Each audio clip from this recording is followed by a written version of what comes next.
우리 학우 여러분들 정말 반갑습니다. 이렇게 얼굴의 면면을 보니까 과거의 시간들이 왜 이렇게 순식간에 그야말로 우주의 시간이 되지 않나 이런 생각도 드네요. 이야, 참 세월이 이렇게 빨리 지나가고 그런 과정들이 또 면면을 보면은 또 굉장히 길었던 과거의 시간들이었다 이런 또 생각이 들어요. 우리 학과가 2016년도 12월 달에 개설을 하기 시작해서 2017년도에 첫 학기 학생들이 이제 들어오셨거든요. 근데 첫 학기 학생들이 여기 들어오셨는데, 여기 지금 우리 정홍원 우리 부회장님, 이제 오늘 여기서 계시네요. 그야말로 원조. 우리 학우님이신데, 그때부터 시작해가지고, 지금 2024년도가 이제 저물어가고 있는데, 굉장히 빠른 급성장을 했다. 우리 학과로 보자면은, 이제 그런 과정에서, 2018년도, 정승환 교수님이 이제 부임을 하셔서, 발전 속도를 굉장히 가속화시켰어요. 정승환 교수님의 그런 가속도가, 우리 학교, 전체적으로 보자면 우리 학교, 또 우리 학과, 거기서 우리 또 조금 더 깊이 들어가 보면은 우리 학생들에게 굉장히 큰 도움을 줄 수 있는 기회였다 이렇게 보거든요. 그래서 좀 어렵게 모셨던 그 교수님이 이렇게 큰 학생들에게 학습의 효과, 학생 진로, 또 학생들의 학습 효율을 높여가면서 자격증도 많이 이제 지정할 수 있는 이런 과정을 쭉 해오면서 우리 학교가 굉장히 많이 발전됐어요. 학부도 이제 생겼고, 또 학부 중에서도 새로운 학과들이 이제 많이 생기면서 우리 학교 전체 학생 수가 재난안전학부가 가장 많은 그런 학부로 발전을 지금 해왔고, 앞으로 전 우리 학부가 굉장히 큰 발전을 가져올 것이다 이렇게 생각하고 있습니다. 거기까지는 우리 학우님들의 학과 발전을 위한 봉사활동, 여기 학과 대표분들 다 계시고 다 대표했던 분들이 많이 계시네요. 네, 이런 우리 학우님들의 그동안의 헌신, 봉사 이런 것들이 바탕이 됐고, 또 이제 새로 들어온 학생들에게 그런 것들을 또 전수를 잘 하셔서 지속적으로 우리 학과가 발전해 나갈 수 있도록 이렇게 같이 힘을 좀 모아줬으면 좋겠다라는 이런 생각이 듭니다. 정승환 교수님께서 뭐 제목을 하나 주셨는데 뭘 얘기를 할까 고민하고 이거 뭐 PPT 한 장만 만들어서 좀 말씀을 드리고 우리 학우 여러분들의 이야기도 좀 들어보고 싶고 이렇게 할까 하다가 좀 최소한의 분량 한 5페이지 10만 돼요. 그래서 간단하게 제가 좀 재난의 변천과 소망의 미래 이런 제목으로 한번 정해 봤는데 말씀을 드리고 또 여러분들의 얘기도 좀 듣고 편안하고 자유로운 켜졌어요? 네, 자유로운 이런 시간을 갖는 것이 좋겠다라는 이런 생각이 듭니다.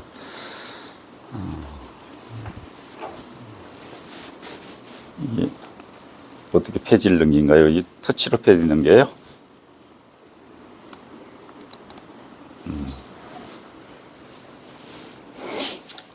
제가 얘기 안 해도 다 아실 텐데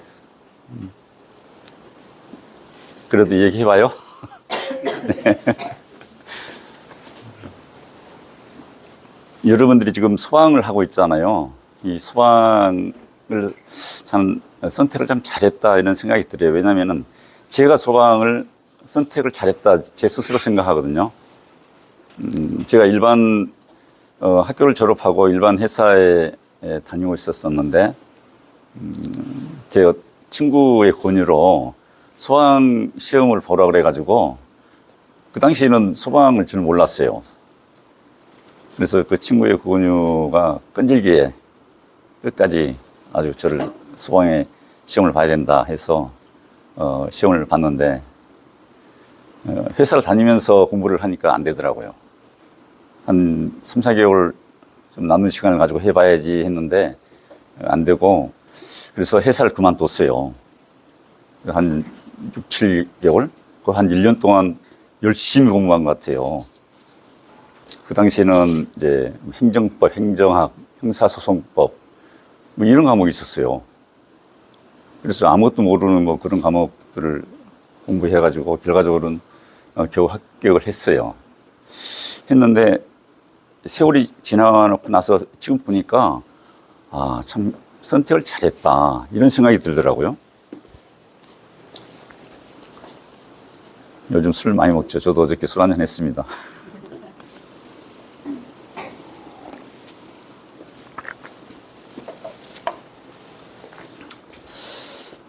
그래서 그 당시에 회사를 다녔던 사람들이 뭐 외국 근무하러 다니고 다른 회사로 옮겨가고 뭐 이런 그 생활에 안정감이 없는 이런 생활들을 해 나가는 것을 보면서 아, 소방 선택을 잘했구나. 그리고 제가 그때 경찰 간부부생하고 같이 시험을 보려고 준비를 했는데 시험 날짜가 똑같았어요.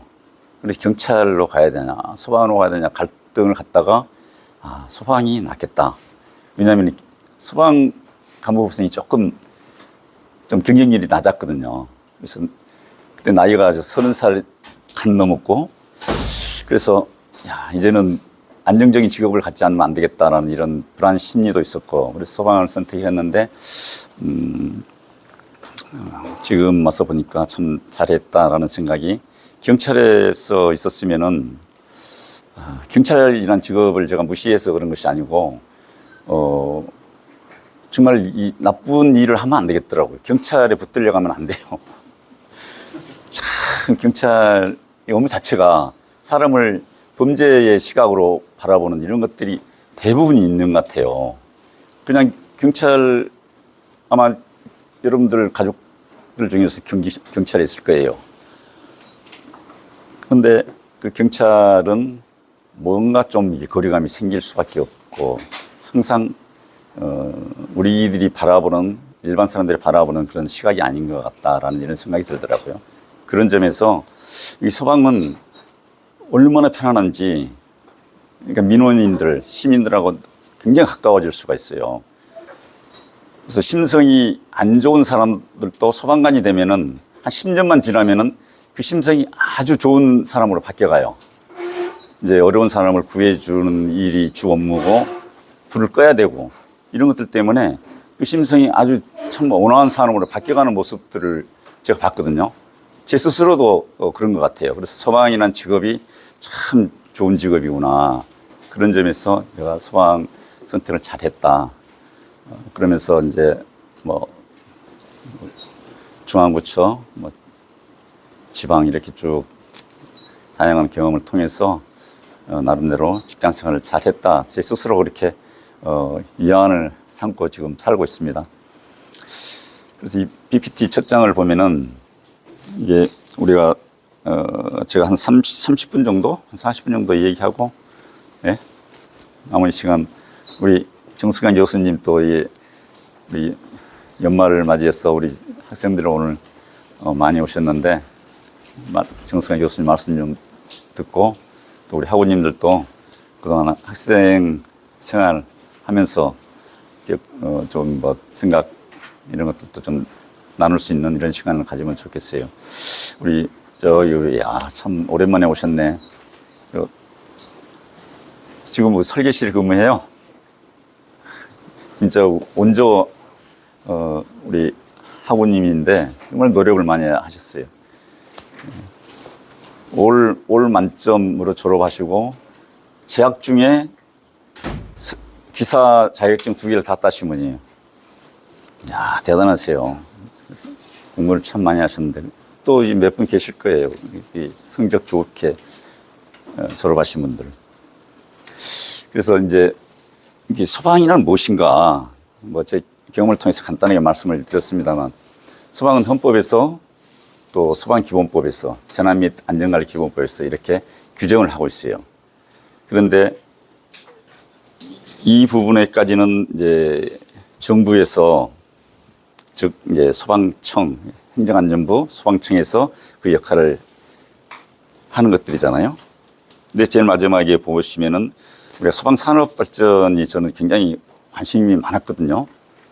그래서 소방산업 발전이 기반이 돼야지만 그 소방의 그런 인프라 구축이 산업 발전에서부터 만들어져야 되거든요. 가장 저변에서 그런 것들이 만들어져야지만 소방 조직이 발전하는 거예요. 이 위에 있는 조직이. 저는 그렇게 생각해요. 지금 그렇게 또 가고 있어요. 우리 소방 산업이 엄청나게 발전돼 가고 있잖아요.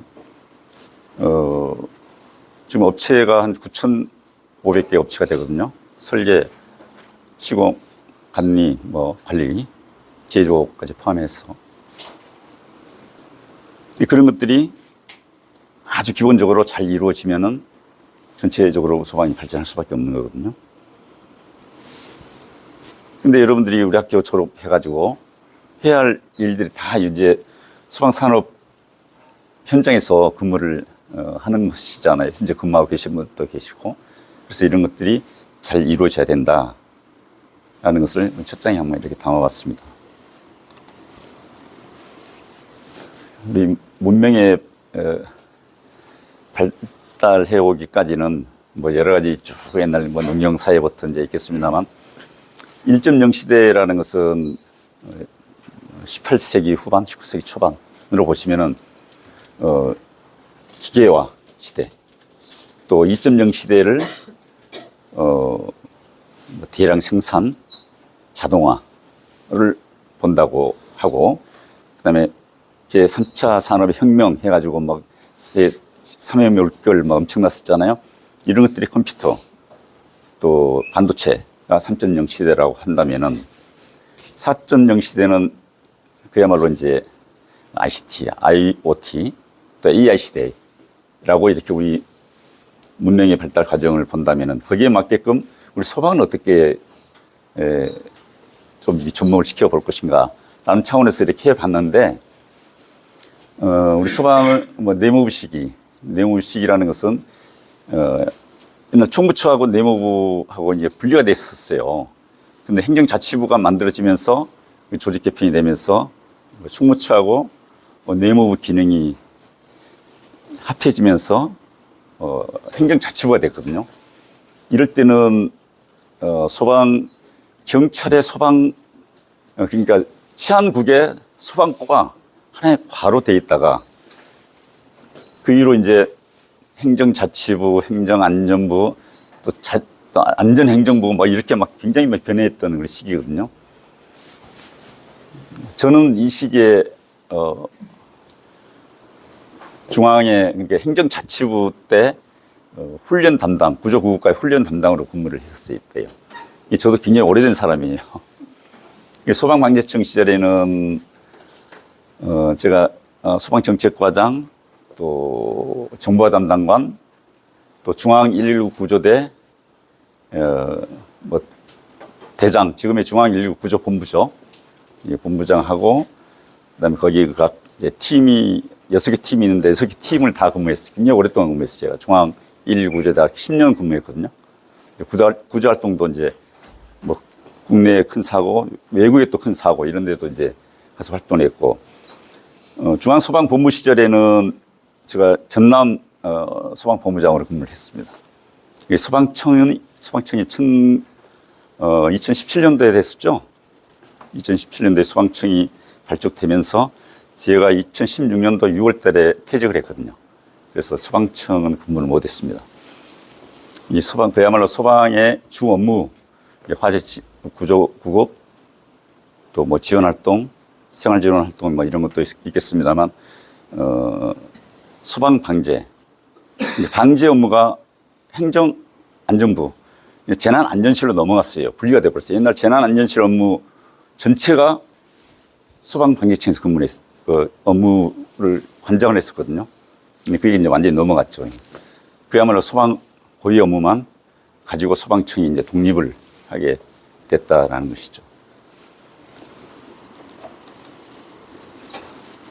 그래서 이제 우리 소방의 역사를 어떻게 표현을 해야 될 것인가 싶었었는데, 이런 재난의 발생과 이 소방이 어떻게 변천해 왔는지 이 시대별로 간단하게 이렇게 정리를 해봤어요.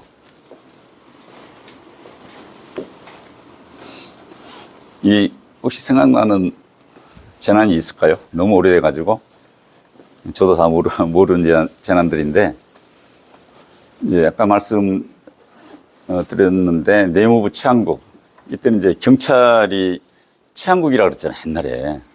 치안국에 소방과가 있어서 소방과, 경찰 소방 이제 같이 있었던 시절이었고, 1953년도 부산의 국제시장에 화재가 발생됐는데, 이 자료를 찾아보니까 이게 한 4,200개 동이 되는데 전수가 됐더라고요. 6.25 전쟁이 끝날, 우리 6.25 전쟁이 1953년 7월 달에 끝났는가요? 7월 달에 끝났어요. 종전. 휴전이죠, 휴전. 근데 국제시장 화재는 1953년도 1월 달에 발생됐는데, 그 당시에 부산으로 피난 갔잖아요. 그때 발생한 화재인데, 하여튼 전수가 되고 인명피해는 없었더라고요. 이 조선호텔 화재, 굉장히 대규모 건물 화재가 발생됐다 해가지고, 그 당시에 좀 화재로부터의 경각심을 갖는 이런 기회가 되는 화재였었고, 여기 인명피해도 없었더라고요, 자료를 보니까.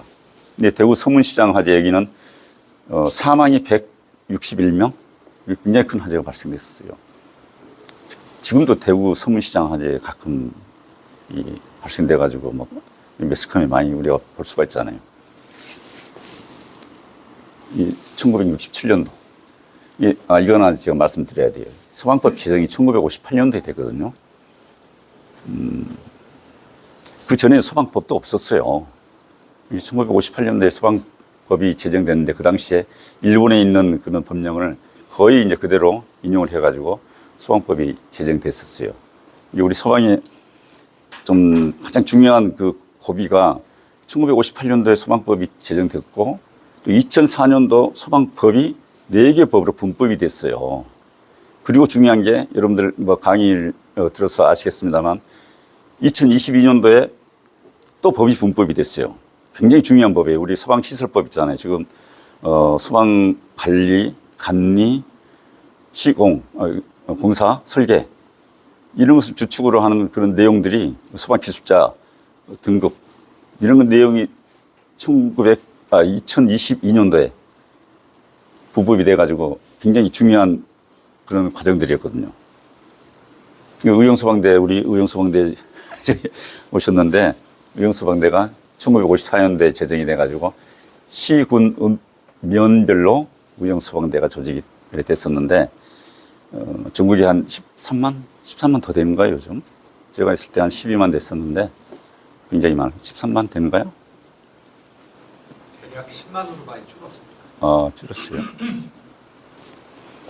근데 그 당시에는 이 관소방보다 그 지역에서 그런 주민들이 직접 화재 진압을 하는 이런 1954년 이후에 의용소방대 조직돼가지고 그렇게 화재 진압을 했었던 그런 시기였습니다.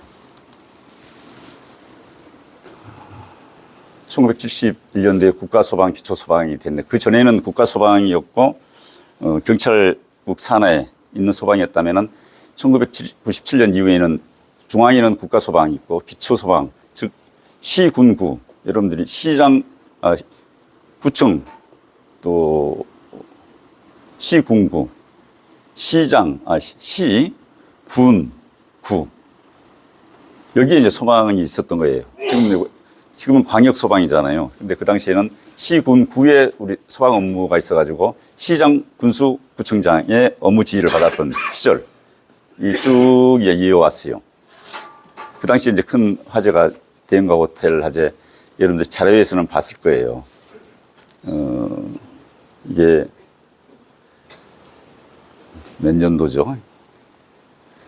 이 크리스마스 날 발생한 거거든요.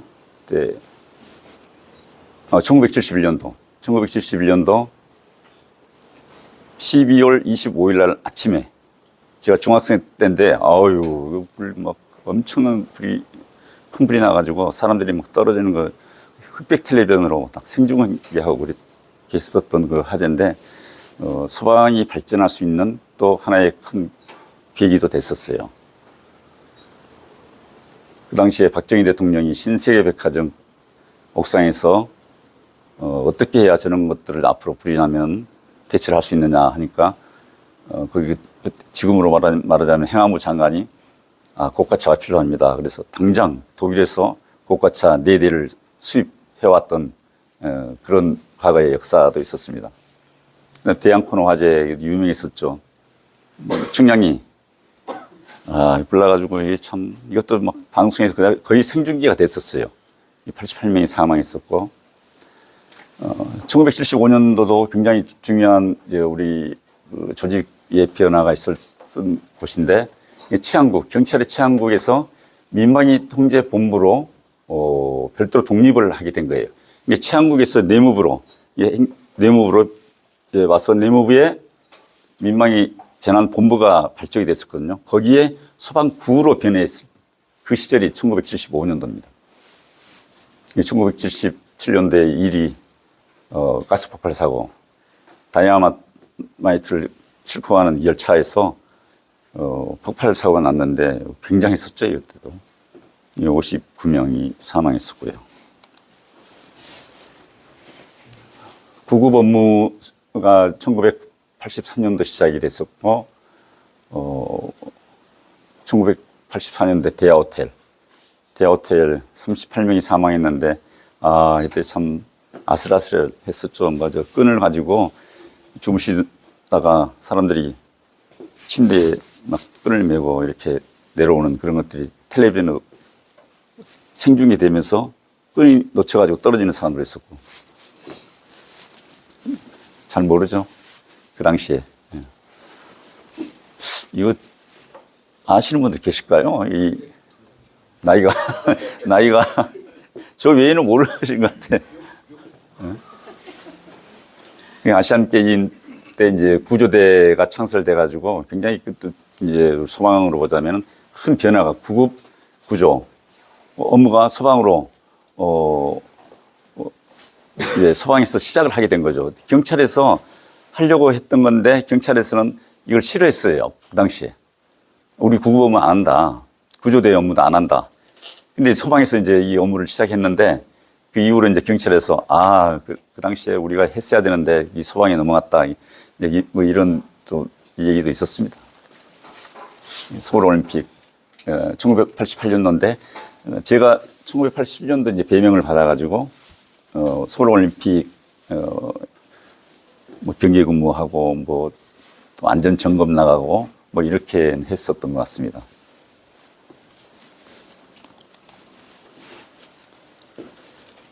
(1992년도가) 또 굉장히 우리 조직의 변화에 중요한 시점이었었는데 광역소방사무로 바뀌는 거예요.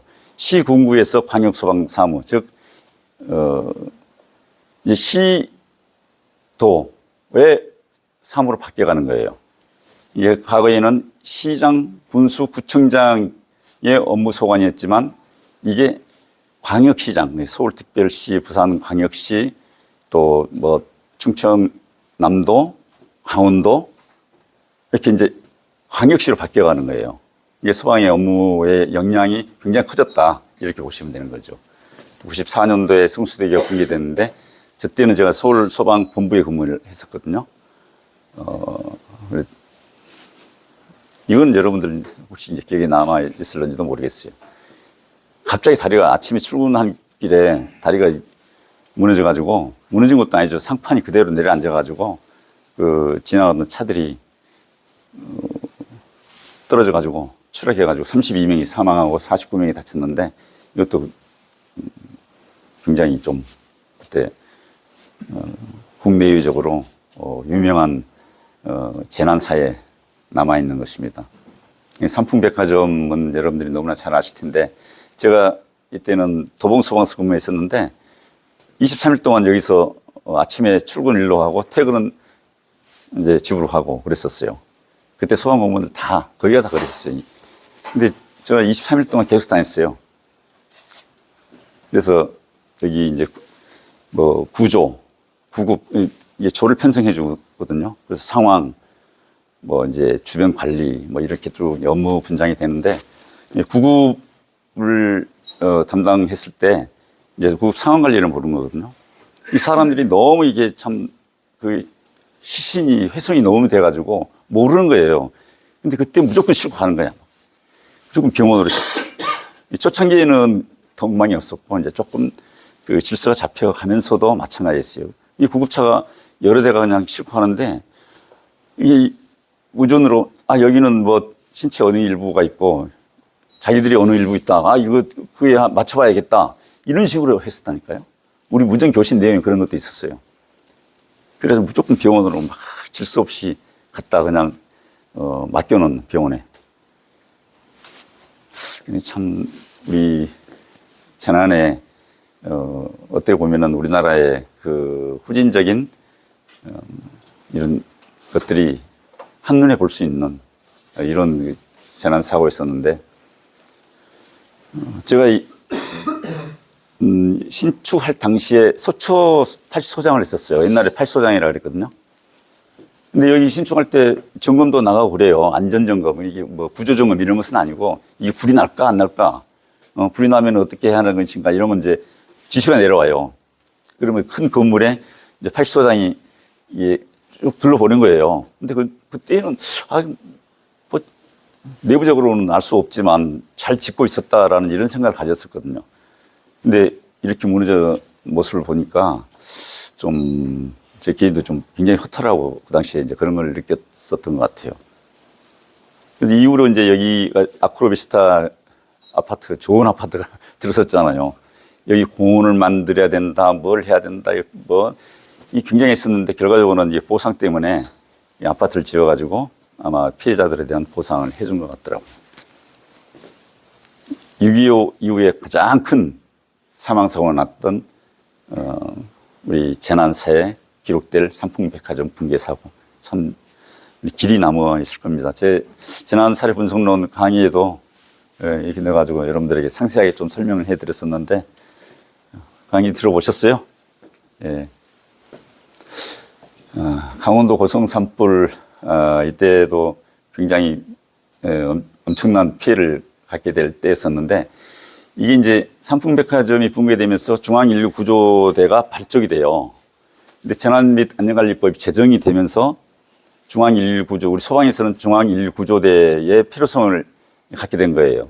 이런 대형 사고가 났을 때 대응할 수 있는, 인명구조를 할 수 있는 조직이 필요하다. 전국군 조직이 필요하다 해가지고 그때 김영삼 대통령이었거든요.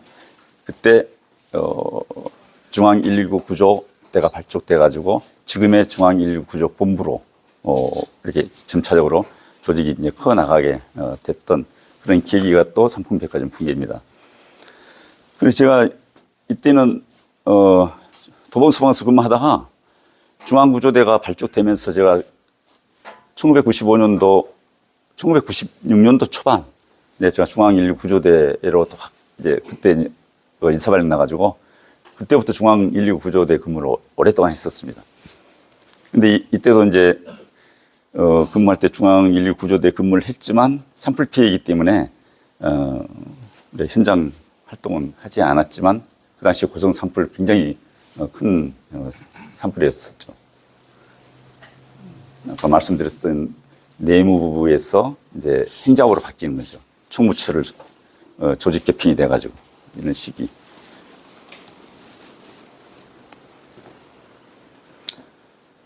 홍제동 주택화재 우리 뭐 좀 잘 아실 거예요. 우리 소방공무원들이 잊을 수 없는 그런 사고인데 저도 제가 중앙119 구조대 근무할 때 출동을 나갔었거든요.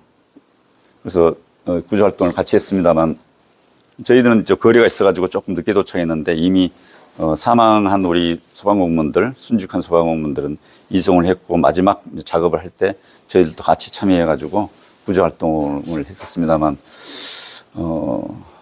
우리 소방 조직에 잊을 수 없는 그런 대형 소방공무원 순직 사고인데 소방공무원들 뭐 굉장히 큰 마음에 간직할 수밖에 없는 잊혀지지 않을 겁니다. 요즘 영화가 소방관 이걸 주제로 한 거거든요. 저도 한번 보려고 그러는데 소방공무원들이 이거 보고 막 울었다 그러더라고요. 단체로 막 보고 나서. 봤어요? 가족만 울던데요. 식구들만 그러니까 참 대구 지하철 화재 제가 그때 행정자치부에 근무할 때인데 제가 훈련계장 근무하면서 국장님하고 같이 헬기로 갔었어요. 제가 도착했을 때는 이미 화재 진압은 다 끝났고 들어가 보니까 딱 이런 상태였어요. 전동차가 완전히 다 소실돼 가지고 사람인지 이게 전동차 잔해인지를 알아볼 수가 없겠더라고요. 그 정도 사람이 소실이 돼버린 거예요. 소사가 된 거예요, 소사.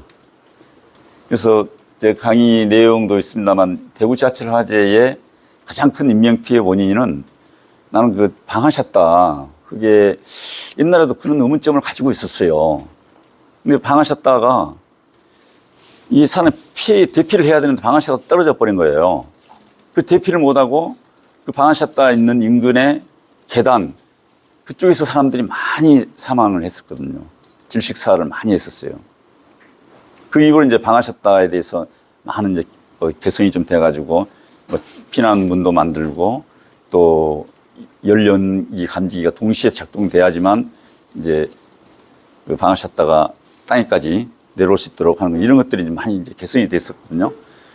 근데 대구 지하철 화재 참 제가 진짜 이거 할 말 많습니다. 제가 한 3일 동안 여기 근무하면서 수습하는데 참 저는 이제 지원만 해줬어요. 지원. 근데 제가 이제 중앙에서 내려왔으니까 이 전동차를 빨리 이게 이동을 시켜야 되는데 저한테 물어보는 거예요. 그래서 이건 내가 할 사항이 아니다. 대구시장하고 대구 소방본부장 이 결정을 해서 전동차를 이동할 수 있도록 해라. 그래가지고 어쨌든 간에 전동차를 그날 저녁에 다 이동을 했어요. 난 대구 지하철 화재를 보면서 우리나라의 그 조직 그러니까 경찰, 아니 소방 경찰군 재난 현장에서 투입돼서 활동하는 조직들이 대체적으로 그렇잖아요. 그런데 참 잘하더라고요. 군인들을 투입을 하는데 이제 소방 공무원들이 전부 다 이제 정밀수색해 가지고 인명 구조 그러니까 사망자들을 다 수습을 해서 다 이제 병원으로 갔어요. 갔는데 이 자네들을 어떻게 할 것이냐 이제 판단을 자기 이제 대구시에서 했거든요. 근데 군인들을 투입해 가지고 순식간에 이걸 다 없애버리더라고요. 그 자네들, 그 많은 자네들을 군인들이 막 이게 우리가 보통 보면은 이렇게 비교를 해서 어떨는지 모르겠습니다만 개미들이 자기 집 속에 들어갔다 나왔다 계속 줄지어가지고 쭉 들어가 한쪽으로 쭉 나오고 그러잖아요. 그런 모습이에요. 이게 그 마대 하나씩 들고 들어가고 나오면서 이 전동차에 있는 잔해를 싹 청소해버린 거야. 그래, 그걸 여기 하치상에 갖다 이제 버린 거야. 그래서 전동차를 그날 저녁에 새벽에 차고지로 이동을 해버린 거예요. 그 유족들이 이제 난리 치는 거야. 이 전동차 왜 그다리 둬야 되는데 이걸 이동을 시켰냐 하면서 막 굉장했었어요.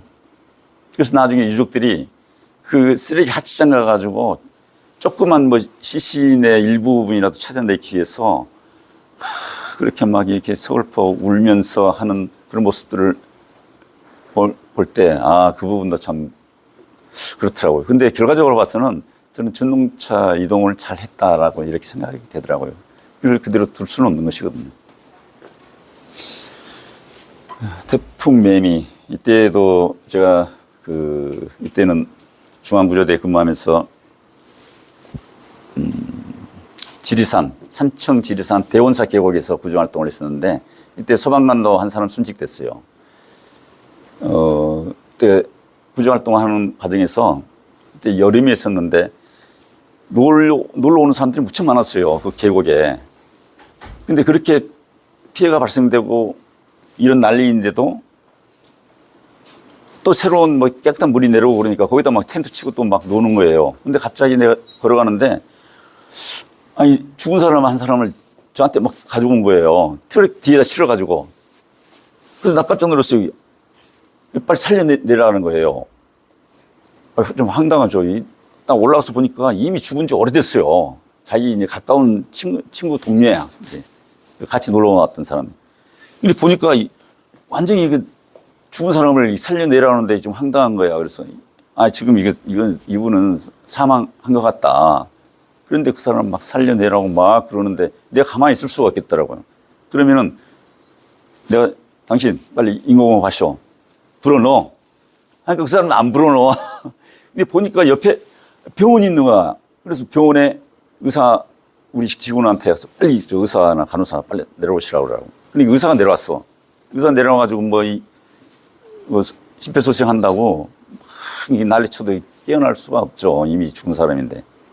그래서 이제 사망한 사람으로서 이제 처리를 하고 말았는데 이제 그런 일도 있을 수 있대요. 근데 소방공무원 오랫동안 하다 보면 정말 할 말 많습니다. 참 정말 여러 가지 것들이 있더라고요. 특히 재난 현장에서 일어났던 그런 것들이 참 많거든요. 근데 여기 우리 소방공무원들 참 여기 계시고 저기 최태영 교수님 계시는데 최태영 교수님 서울 본부장까지 하셨으니까 굉장히 우리 소방에서는 고위직으로 이제 퇴직하면서 제가 이제 밀려나가고 우리 최태영 교수님이 오셔서 얼마나 좋은지 모르겠습니다. 자, 이제 국민안전처는 어떻게 생겼을까요? 세월호 사고 이후에 박근혜 대통령이 해경 조직을 없애버렸잖아요. 그런데 해경을 없애려니까 해경을 어디다 갖다 붙일 수가 없어. 그래서 애꿎은 소방까지 해가지고 국민안전처를 만들었어요. 국민안전처 그래서 발족이 됐었습니다. 2014년도 세월호 침몰 사고는 저는 이제 잊을 수 없는 저 사고예요. 제가 4월 16일 날인데 그때 제가 전남 소방 본부장 근무했었거든요. 그러니까 제가 제일 처음에 소방을 선택을 잘했다라는 말씀 드리는 것도 이제 그런 부분도 참 있습니다만, 우리나라 큰 사고 현장에는 뭐 거의 좀 다 있었던 것 같아요. 예, 그런 걸 거쳐오면서 사람 심성이 굉장히 좋은 심성으로 바뀌어가요. 제 스스로도 좋아하고 있습니다. 저희 우리 최태영 교수님께서도 오랜 소방 공무원 생활하시는 과정에서 큰 사고 현장 많이 접해 오셨습니다만 저도 어떻게 그렇게 하다 보니까 이렇게 됐더라고요. 이 세월호는 제가 소방공무원 근무하는 과정에서 가장 잊지 못할 사고입니다. 아침에 출근을 했는데 우리 직원이 배가 침몰되고 있다 그래요. 그래서 배가 왜 침몰되지? 했는데 조금 있더니만 배가 침몰돼가지고 사람이 뭐 사망했다고 그래요. 그래서 제가 이 상한실을 갔어요. 상한실 가니까 막 전화가 여러 군데서 막 오는 거예요. 그래서 이게 굉장히 큰 사고구나 해가지고 이게 우리 동보 시스템이라고 있거든요. 각 기관에 날리는 거. 근데 내가 그 얘기 하기 전에 이미 우리 직원이 사고 제일 처음에 첫 신고했던 대원고등학교 학생의 그 첫 사고 신고를 동보 시스템을 통해서 해군 2작전사령대가 거기 있어요. 목포에 있어요. 그리고 해경이 있고 그다음에 시군 목포시도 있고 우리 이제 그 전남 도에는 이제 우리가 근무를 하고 있었기 때문에 동시에 이제 제3자 통화까지 다 해버렸어요. 그걸 우리 직원이 너무 잘한 거예요. 그거 안 했으면 참 굉장히 어려울 뻔 봤는데 그래서 거기 이제 상황실에서 여러 가지 대책을 마련하면서 그러면은 이걸 어디다가 육지 어느 곳에다가 우리가 자원을 대기를 해서 하는 게 맞느냐. 저는 잘 몰랐거든요. 전라남도를 제가 잘 몰라요. 근데 이제 거기 그 지역에 사는 사람들이 있기 때문에 팽목항이 가장 가깝고 거기가 괜찮다는 거예요. 그래서 지도를 보니까 팽목항이 있어요. 근데 이게 팽목항은 저 진도인데 진도에서 사상자를 이송하기는 굉장히 또 멀지 않느냐, 육지로 올라가려면은. 목포로 오면 어떻겠냐. 목포는 너무 또 늦는다는 거예요. 해상 이동이 좀 어렵다는 거예요. 그래서 그러면은 모든 자원을 팽목항으로 직결시켜라. 이걸 전 기관에 빨리 연락해라. 해가지고 다 연락했어요. 그래서 모든 자원은 팽목항으로 직결하세요. 그렇게 해놓고 제가 헬기를 타고 현장에 갔는데, 얼마나 빨리 이게 침몰이 됐는지, 이거 뭐 잘못 왔나? 배가 안 보는 거예요. 자세히 보니까 이제 거의 안전 침몰되기 직전까지 돼 있더라고요. 그래서 이제 도지사한테 연락해서 빨리 현장에 나오라고 그러고 내가 헬기 보내고, 이런 과정에서 언론사에서 소방본부장이 헬기 타고 왔다, 도지사가 헬기 타고 왔다, 난리 나고. 그리고 저를 아는 사람들은, 이거 박주원 본부장 이제 잘렸구나. 방송이 저렇게 하고 헬기 타고 왔다고 난리 치는데 이제 큰일 났다. 제가 공직 이제 그만둬야겠구나. 이렇게 생각들을 많이 했다더라고요. 그래서 저는 이제, 제가 헬기 타고 갈 때는 이미 수습이 끝난 거예요. 수습이 끝난다는 게 아니라, 배가 이미 침몰이 돼버린 상태예요. 그래서 결과적으로는 제가 이제 이겼어요. 제가 검찰에서도 헬기 건 때문에 그 방송이 많이 나오니까. 그때 행안부 1급 공무원은, 현장에 와가지고 사진 찍었다 그래가지고 옷 벗었잖아요. 그만뒀잖아요. 청와대에서 그 사람 옷 벗기세요 하니까 그냥 그날부로 그냥 그만뒀거든요.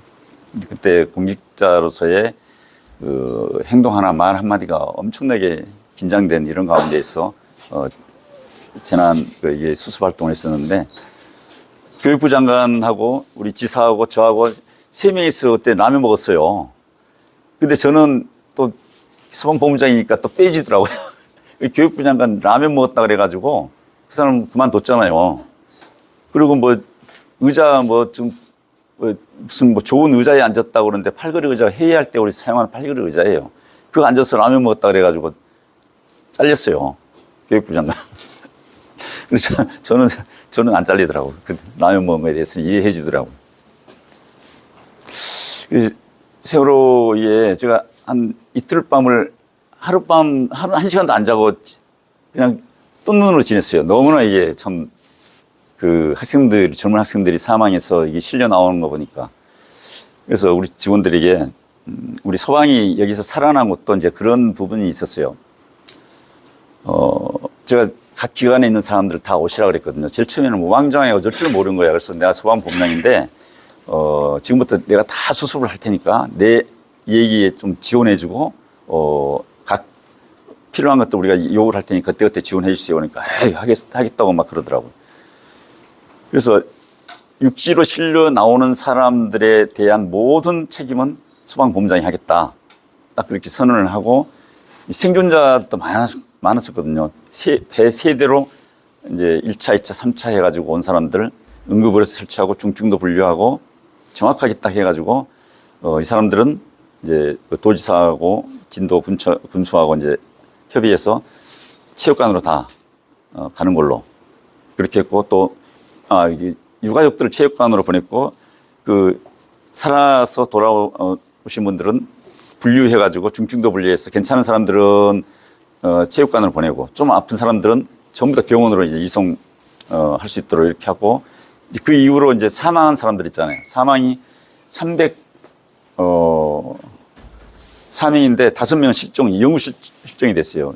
이게 사망한 사람들에 대해서는, 우리 소방공무원들이 진짜 고생 많이 했어요. 우리 소방공무원들 손으로 다 수습했어요.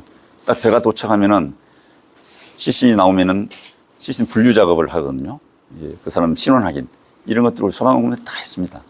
물론 이제 전문적으로 이제 하는 사람이 있지만 지원해주는.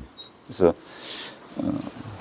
제가 35일 동안 여기에 머물러 있으면서 마지막까지 이제 수습은 다 했습니다만, 지금까지도 정말 잊을 수 없는 것들이 참 기억에 남아 있습니다. 근데 이때 4월 4월 며칠 날인가 장성 요양병원에 화재가 발생돼 가지고 21명이 사망했어요. 근데 행복한 현장에 있는데 요양병원에서 화재가 발생됐는데 사람이 절체면 2명이 사망했다고 그러고 절체 그러더니만 7명이 사망했대요. 아, 이게 안 되겠다 해가지고 그날 저녁에 현장까지 약 210, 그 자동차 엑스레이더를 210km 밟았어요. 우리 직원이 운전을 엄청 잘하거든요. 차도 괜찮은 차였어요. 찝차. 승용차 이런 게 아니라. 야, 210km를 밟아서 가는데, 아유, 뭐. 그래서 그 가서 수습하는데 저는 이제 지원을 했었고요. 근데 제가 2016년도 6월 달에 퇴직을 했습니다. 그래서 소방청이 발족되는 것은 저는 보지를 못했어요. 현직에 있을 때는. 그래서 우리, 후배들이 소방청이란 단독 기관으로서의, 독립을 하기 위해서 그 소방의 과거의 오랜 역사에 하나의 큰, 성과를 이루어내는 그런 해가 2017년도입니다. 여기에 이제 우리 서울 본부장까지 하셨던 최태형 교수님께서 직접적으로 다 관여하시고 그 역할을 많이 해 주셨어요. 그래서 참 훌륭하시다 이런 생각을 항상 하고 있습니다. 제천 스포츠센터 화재는 제가 이제 학교에 있을 때 이 화재가 발생됐었거든요. 그래서 제가 언론사에 많이 나갔었습니다. 이때 가가지고 언론사에서 우리 기자들이 저한테 뭐 자료도 많이 주고 CCTV 이런 것도 많이 갖다 줬어요. 이게 분석 좀 해달라고. 그래서 저는 이제 그 현장 경험을 많이 했었기 때문에 그 사람들이 CCTV 화면을 보면요 굉장히 느리게 보여요. 사람이 걸어가는 속도라든지 저 사람이 무슨 개념을 가지고 저렇게 이동을 하고 있지 이렇게 보이는데 실제 현장에서는 그렇지 않거든요. 그리고 완전히 달라요. 그래서 그런 얘기를 기자들한테 많이 해줬어요. 그래서 그 참고가 많이 됐었고요. 29명, 아이고, 이게 큰 사고였었죠. 그 다음에 밀양 세종병원 화재 47명이 사망했는데 여기도, 이제 아프신 분들, 노인네들, 이런 분들이 대부분이 사망을 한 이런 화재였고요. 그 다음에 이제 우리가 참 최근에 이태원 참사 잊을 수가 없는데, 이태원 참사 압사 사고 192명이 사망을 했죠. 여기에는 우리 최태형 교수님 말씀을 제가 자주 합니다만 그 당시에 서울 본부장으로 근무하셨어요. 엄청나게 고생 많이 하시고 이걸 잘 수습을 나름대로 이제 소방 조직의 측면에서 수습을 잘 해내셔가지고 우리 소방 쪽에 우리 정부로부터 또 국민들로부터 크게 지탄을 받지는 않았다. 우리 소방은 이 업무 자체가 이 소방 업무는 아니잖아요. 그래서 경찰의 질서 유지 또 시군구 그러니까 그때 용산구죠. 용산구 맞죠 이거요. 용산구청장의 역할 이런 것들이 좀 지탄을 많이 받았었다. 이런 사고가 있으면 안 되겠죠. 근데 저는 제가 소방공무원 해오면서 또 여러 재난사고의 경험도 직접 직간접적으로 뭐 직접적으로 많이 참여를 했습니다만 지하철 화재 또는 지하철 사고 이거는 제가 항상 걱정이 되는 부분이에요. 저도 지하철 많이 타고 다니는데 지하철 사고 나면은 좀 엄청난 인명피해가 발생되겠더라고요. 그래서 이걸 좀 더 철저하게 우리 뭐 관계 부서, 관계 당국에서 해야겠죠. 안전요원들 배치하고 이런 것들은 잘 해야겠더라고요. 자, 이렇게 해서 재난과 관련된 우리 소방의 역사를 한번 쭉 간단하게 살펴봤고요. 자, 이게 2013년도의 자료예요. 근데 하나 우스운 게 말이죠. 이거 보면은 그럴듯하잖아요. 텔레마케터. 그러니까 우리 뭐 상품 살 때 뭐 전화 받고 전화 또 막 이렇게 전화로 막 이렇게 해주고 음성으로 안내해주고 그러잖아요. 이런 것들이 거의 다 없어져 갈 수밖에 없는 거예요, 이제는요. 그렇게 될 수밖에 없는 것이고 회계사도 마찬가지고. 이제 뭐 자판기에다가 자기 뭐 쭉쭉쭉 해가지고 넣으면은 바로 세금 얼마 냈어요. 바로 나오는 거예요. 요즘은. 이거 마찬가지죠. 무인정보 뭐 많이 들어서 이런 것도 맞는 것 같아요. 쭉 해서, 배우도 마찬가지잖아요. 뭐 요즘 뭐 배우도 우리가 AI로 인해서 사람을 새로 막 이렇게 생성해가지고 출연시키고 뭐 할 수 있는 것들이잖아요. 소방관은 17%예요. 소방관은 아직까지 인명구조하고 화재 진압하는데 로봇이라든지 AI를 통해서는 전적으로 할 수가 없는 것은 맞는 것 같아요. 여기 보면은 레크레이션이라든지 치과의사는 괜찮은가 봐요. 지금도 돈 많이 벌잖아요, 치과의사들이. 이 기계가 할 수 있는 것은 아닌가 봐요. 레크레이션 치료 전문가는 사람의 감정이라든지 사람의 심정, 사람의 인성, 이런 것들은 이게 아무리 AI가 발달된다 하더라도 이런 분야까지는 침해를 하지 않는다, 못한다. 여기에서 나오잖아요. 근데 2013년도, 지금 24년도잖아요. 근데 10년이 지났는데도 불구하고 앞으로 10년이 지나면 이게 없어질까요? 지금 현재 반은 없어져야 되는데 반은 없어진 것 같지는 않아요. 모르죠. 앞으로 이제 속도가 더 빨리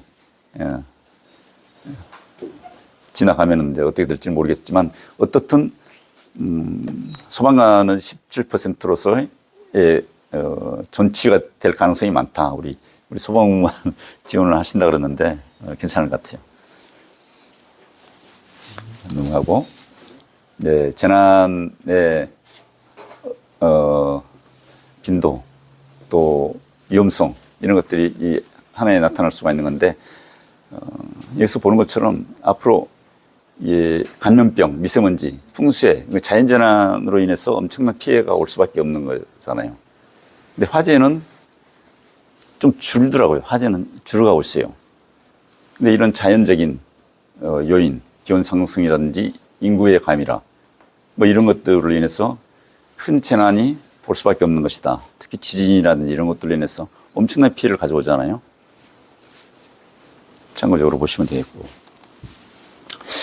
보세요. 이 구급 업무가, 아까 우리 화면에서 부산 아시안게임 이전에 이제 구급 업무가 시작이 됐었는데 10년 전에 150만 건이었는데 190만 건 계속 성장을 가져오고 있잖아요. 그래서 구급 이송이 굉장히 첨단화되어 가고 있어요. AI 구급 이송 체계가 지금 시범적으로 운영되고 있는데 그거는 구급대원이 구급차 안에서 환자 치료 관리를 하는 과정들이 전체가 다 기록이 되고 또 의사한테 전달되는 거예요. 그리고 뺑뺑이가 없어져 앞으로요. 그래서 정확하게 이제 구급 업무가 AI를 통해서 앞으로 되면은 우리 환자들에게 굉장히 큰 좋은 그런 효과를 가져올 수가 있는 것이다.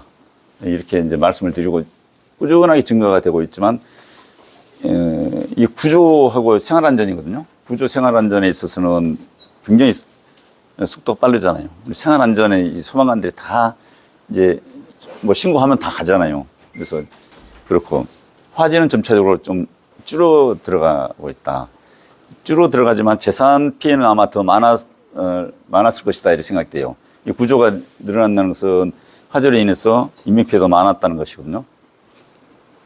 근데 화재 발생 건수는 적지만 이건 건수를 말하는 것이고요. 거기에 대한 피해 정도는 더 심화될 것이다. 피해액도 높아지고 화재 진압하기도 어려워져 가고 참고 한번 해보시면 좋을 것 같고요. 자, 이제 아까 4.0 시대에 대해서 우리 소방은 어떻게 앞으로 미래에 대처를 해야 할 것인가. 이거 뭐 정확한 것은 아니에요. 네, 이런 자료를 가지고 한번 구성을 해본 것이기 때문에 여러분 참고만 하시면 될 것 같아요. 이제 아까 잠깐 말씀드렸습니다만 소방업체 수가 이게 뭐 설계, 시공, 감리, 관리, 제조 소도매 포함해가지고 약 9,200개, 아까 내가 9,500개 정도 된다 그러는데 9,200개, 이건 소방 통계연보에서 확인했으니까요. 이게 조금 줄어들었더라고요. 9,500개가 됐었는데 몇 년 전에 좀 이게 조금 줄어들었어요. 이 종사자는 더 많이 늘어났어요. 왜냐면은 이 소방법이 강화되면서 의무적으로 이 기술자를 두게끔 돼 있잖아요. 여러분들이 지금 우리 소방방지학과, 소방행정학과 다니고 계시잖아요. 이게 늘어난 이유예요. 여러분들은 졸업만 하면은, 인증 자격증을 갖게 되잖아요. 그래서 안전관리 업무를 볼 수가 있어요. 또 1년 경력만 쌓으면은, 보조자로서의 감리 보조도 할 수가 있어요.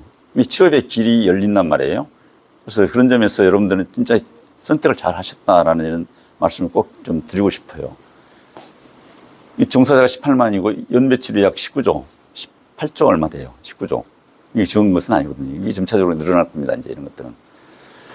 그래서 저러한 빅데이터라든지 ICT, AI 이 시대에 우리 소방은 이런 것들이 좀 더 우리 소방에 걸맞는 뭐 기술 개발 이런 것들을 해가지고 소방 산업 발전, 소방 산업 종사하는 사람들의 뭐 권익, 또 근무 여건 이런 것까지도 세심하게 좀 변해 가야 된다 이런 말씀을 좀 드리고 싶어요. 이 소방이 안정적으로 발전되고 국민들로부터 인정하고 특히 소방공무원들이 존경받는 그런 국가는 다 선진국이거든요. 이게 우리나라가 지금 선진국 이미 됐잖아요. 그래서 우리나라에서 소방이 앞으로 발전할 수밖에 없는 이런 환경에 처해 있다. 그래서 여러분들은 우리 학교 다니는 과정에서 이제 기사 자격증 꼭 따시고 또 나름대로 개발을 좀 열심히 하셔가지고 앞으로 이런 4차 산업 시대에 과연 내가 어느 길로 가야 될 것이냐, 또 소방의 어떤 업무를 담당해서 내 개인의 개발을 해 나감으로써의 행복한 인생을 살아갈 것인가, 이런 것도 한번 생각해 볼 필요가 있다라는 생각이 듭니다. 그래서 마지막에 제가 이제 이거 글을 한번 따와봤는데 여러분들은 뭐 행복을 뭐라고 생각하고 있는지 모르겠어요. 뭐 인생은 행복하기 위해서 사는 것인지, 행복을 만들어가면서 사는 것인지, 행복한 존재이기 때문에 당연히 태어난 것 자체가 행복인지 이제 모르겠지만, 그 행복은 이게 여정이다. 우리가 살아가는 과정의 그 순간순간들이 하나의 행복이다라는 것이죠. 그 과정이 보람과 성취로 맞아들여야지 그 과정이 하나의 실패고 패배고 오히려 더 낙후되고 이런 인생은 행복한 인생이 아니다고 봐야겠죠. 이게 제 얘기가 이건 제 얘기입니다. 제가 좀 잘렸는데 이건 제 얘기입니다. 이 위에 이 사람이 미국 잘렸는가요? 미국에 있는 문학자인데 이 사람은 이게 뭐예요? 잘렸네. 시작하기 전에 완벽한 필요는 없다. 그렇지만 완벽하기 위해서는 시작을 해야 한다라는 것이잖아요. 그러니까 우리가 뭔가를 갖추어 가지고 시작하는 필요는 없다는 것이죠. 그래서 완벽하다는 것은 퍼펙트한 것은 아니라고 봐요. 저기서 하나의 과정이라고 보거든요. 여정이라고 보거든요. 제 생각입니다. 여정이라고 보는 거예요. 그래서 그런 과정, 하나씩 쌓아가는 그런 과정을 계속 이어가는 것이 이루어내는 것이다라는 이런 이제 말이거든요. 그래서 여러분들이 소방방지학과, 소방행정학과에 공부를 하는 과정에서 때로는 좀 어려울 수도 있겠죠. 뭐 개인적이라든지 가정적이라든지 또 주변 여건으로 인해서 좀 어려움이 닥칠 때도 있겠지만 그런 것을 이겨내는 것이 하나의 성취거든요. 그러면서 목표를 만들어가는 거예요. 그런 것들이 반복됐을 때 그야말로 성공한 인생이 되는 것이고, 성공한 인생이 행복한 거잖아요. 행복이라는 것이 뭐 돈도 좀 있어야 되고 또 옷도 좀 잘 입어야 되고 맛있는 음식도 먹어야 되고 이런 것들이 우리가 인간이 살아가면서 다 이게 필요로 하는 것이고 또 그런 것들을 원하잖아요. 그렇게 하기 위해서는 여러분들이 우리 세종사이버대학교에서 공부를 하고 또 졸업하면서 그런 자격을 취득해야 한다는 이런 성과를 거두시고 또 산업 현장에 나가서 보다 더 자기 개인 개발, 자기 발전을 위해서 노력하고 이렇게 되면은 분명히 인생의 행복은 여러분들 것이다. 이 말씀을 드리면서 제 얘기는 마치겠습니다. 감사합니다.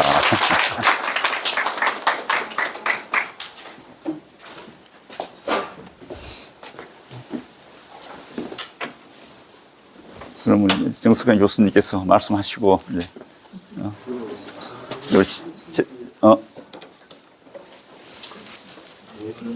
재학생들이 저희 교수님한테 고맙다는 표시로 감사패를 준비했습니다. 제가 대신해서 전달해 드리도록 하겠습니다.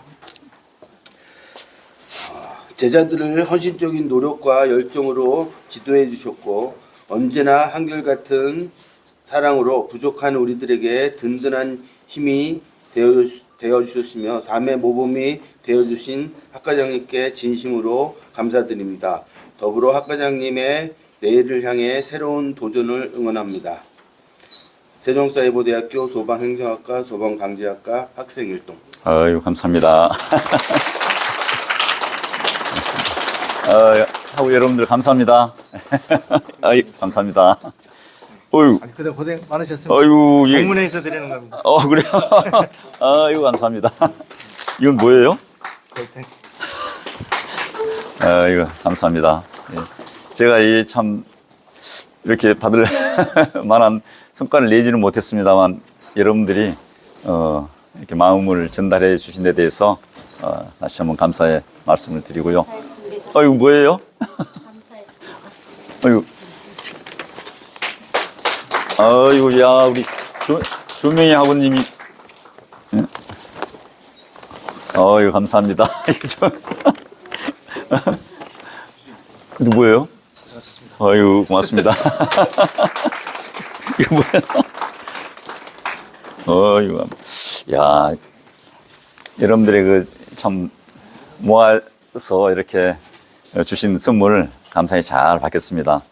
그리고 저도 이제 학교는 이제 이번 학기까지는 마치고 다음 학기부터는 저도 새로운 이제 직업을 찾기 위해서 노력하고 또 새로운 곳에서 일을 해 나가려고 이렇게 생각하고 있습니다. 아직 뭐 정해진 것은 없습니다만 하여튼 감사의 말씀을 다시 한번 드리고요. 그러면 이제 교수님 말씀하고 우리 학우님들 얘기도 좀 들어보고 그러시죠.